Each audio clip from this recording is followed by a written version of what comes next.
মাননীয় স্পিকার, মাননীয় সদস্যের প্রশ্ন ছিল পুলিশ বাহিনীকে কিভাবে সুশৃঙ্খল বাহিনীতে রূপান্তর করা যায় জনগণের নিরাপত্তা এবং কল্যাণ করার জন্য। যে প্রশ্ন উত্থাপিত হয়েছে এটা একটা বিশাল রাজনৈতিক প্রশ্ন। আমি আশা করি মাননীয় সদস্য আর কোনোদিন এটা হয়তো একটা নোটিশ আকারে যদি আনেন অথবা প্রশ্নোত্তর পর্বে যদি আপনি প্রশ্ন নিয়ে আসেন, আমি বিস্তারিত লিখিত এবং এখানে বক্তব্য দিতে পারবো। তবে যেহেতু এটা রেকর্ডে থাকবে সেজন্য বলি, বিগত আওয়ামী ফ্যাসিস্ট সরকারের আমলে 2007 থেকে 2009 বাদই দিলাম, 2009 থেকে 2024 পর্যন্ত ছাত্র গণ অভ্যুত্থান সংগঠিত হওয়ার আগ মুহূর্ত পর্যন্ত বা সংগঠিত হওয়া পর্যন্ত যে সমস্ত গায়েবী মামলা, মিথ্যা রাজনৈতিক মামলা এবং যে সমস্ত গুম খুন অপহরণ সহ যে সমস্ত অনাচার অবিচার এদেশের জনগণের উপরে হয়েছে, তার সাথে আপনারা সবাই জানেন তৎকালীন ফ্যাসিবাদী সরকারের নির্দেশে পুলিশ বাহিনীর কিছু কিছু সদস্য তাদের সেই পুলিশ নির্দেশ পালন করেছে।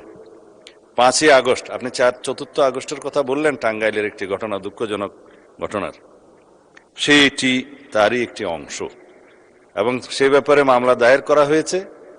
তার অগ্রগতি সম্পর্কে যদি বিস্তারিত জানতে চান দয়া করে আরেকদিন একটি নোটিশ আনবেন, আমি সেই স্পেসিফিক মামলা সম্পর্কে আপনাকে অবহিত করতে পারবো। তবে মহান জাতীয় সংসদের সকল সদস্যদের অবগতির জন্য জানাচ্ছি, আমরা দায়িত্ব গ্রহণ করার পরে প্রথম কাজ হিসাবে করেছি, বিগত ইন্টারিম গভর্নমেন্টের সময় কিছু মামলা প্রত্যাহার করা তো হয়েছে, সেই মামলাগুলো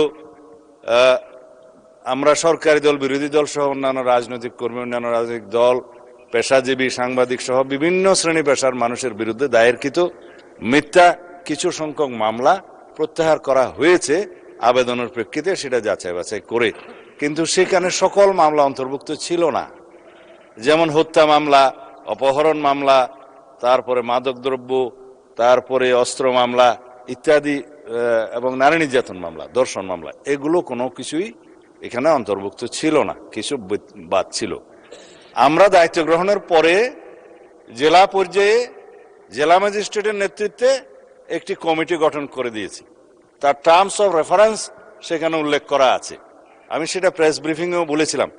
সেখানে কোনো শ্রেণী বিভেদ করে না কোনো মামলার। আমরা বলেছি 2009 থেকে 2024 পর্যন্ত, গণ অভ্যুত্থানের আগ পর্যন্ত যে সমস্ত মামলা হয়েছে রাজনৈতিক উদ্দেশ্য প্রণোদিত আওয়ামী সরকারের সময়ে, সকল মামলার মধ্যে প্রত্যাহার করার জন্য সেই কমিটির কাছে আবেদন করবেন, এফআইআর, চার্জশিট সহ অন্যান্য তথ্যাদি যেগুলো এই ফরম্যাটে চাওয়া হবে।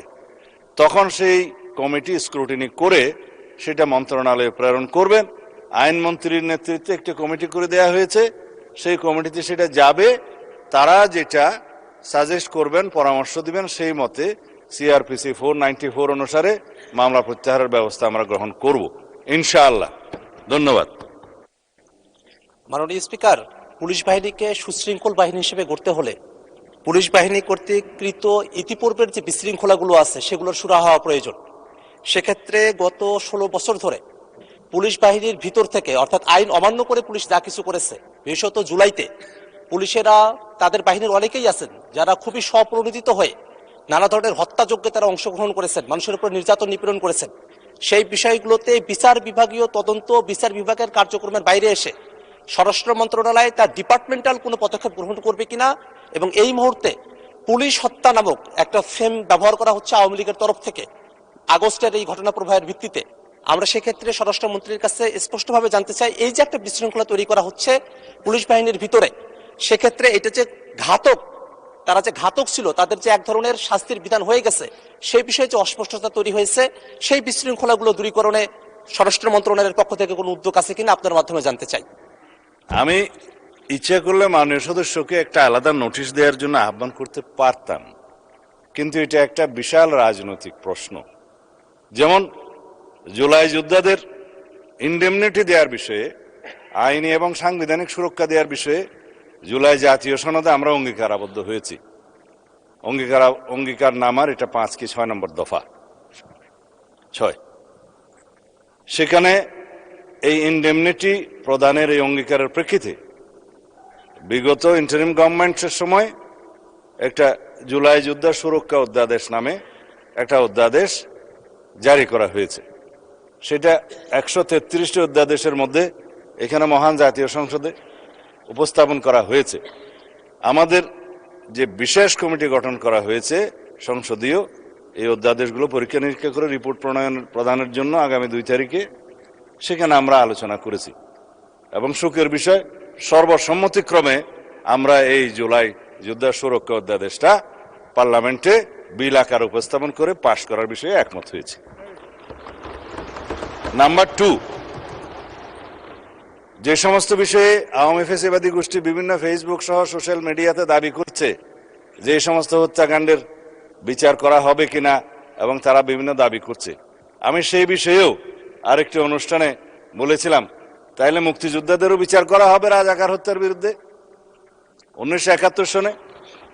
যদি এখন কেউ মামলা নিয়ে আসে, গণ অভ্যুত্থানের সময় রাজপথে অভ্যুত্থানকারী আন্দোলনকারীদের বিরুদ্ধে যারা হানাদার বাহিনীর মতো ঝাঁপিয়ে পড়ে হত্যাযজ্ঞ চালিয়েছে, ম্যাসাকার করেছে, গণহত্যা করেছে, তারা জনতার প্রতিনিধির মুখে কেউ কেউ হয়তো প্রাণ হারিয়েছে, কেউ কেউ আহত হয়েছে, কিন্তু সেটা যুদ্ধের ময়দানে ফয়সালা হয়ে গেছে এবং সেখানে জুলাই যোদ্ধাদেরকে সুরক্ষা দেওয়ার জন্য যে অধ্যাদেশ জারি করা হয়েছে সেই বিষয়ে আমরা এই অধ্যাদেশটি এখানে গ্রহণ করার জন্য সবাই সর্বসম্মত হয়েছি। সুতরাং আমার মনে হয় মাননীয় সদস্য আশ্বস্ত হতে পারেন এই বিষয়ে সারা জাতীয় ঐক্যবদ্ধ একমত।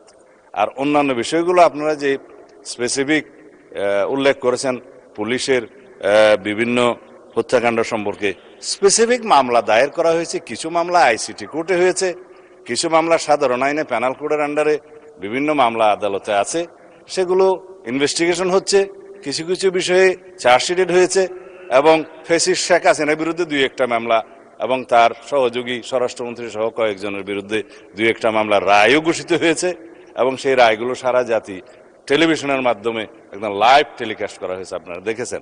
তা আশা করি অন্যান্য মামলাতেও ইনশাআল্লাহ আইসিটি কোর্ট হোক বা অন্যান্য আদালত হোক, আদালত স্বাধীনভাবে তার বিচার কার্য পরিচালনা করবে, সেখানে আমরা কোনো ইন্টারফেয়ার করব না, করতে চাই না। এটাই বর্তমান সুশাসনের আইনের শাসনের ব্যবস্থা আমরা কায়েম করতে চাই। সুতরাং আমরা অপেক্ষা করি, আইনি প্রক্রিয়া বিচারিক প্রক্রিয়া কিছু সময় লাগবে, সেটা পর্যন্ত আমরা অপেক্ষা করি। ইনশাআল্লাহ এদেশে সকল গুম খুন হত্যাকাণ্ড এবং গণহত্যার বিচার হবেই।